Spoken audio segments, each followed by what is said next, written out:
Mommy, look, they're offering pizza. Ay, nako, look at this place. Look at this restaurant. Look at this place.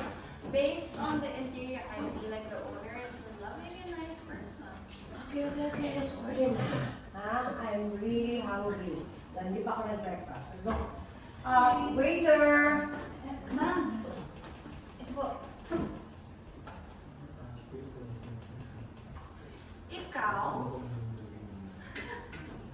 Anong ginagawa na isang hampas lupa sa restaurant na ganito? Alam ba ng owner na nag-hire sila ng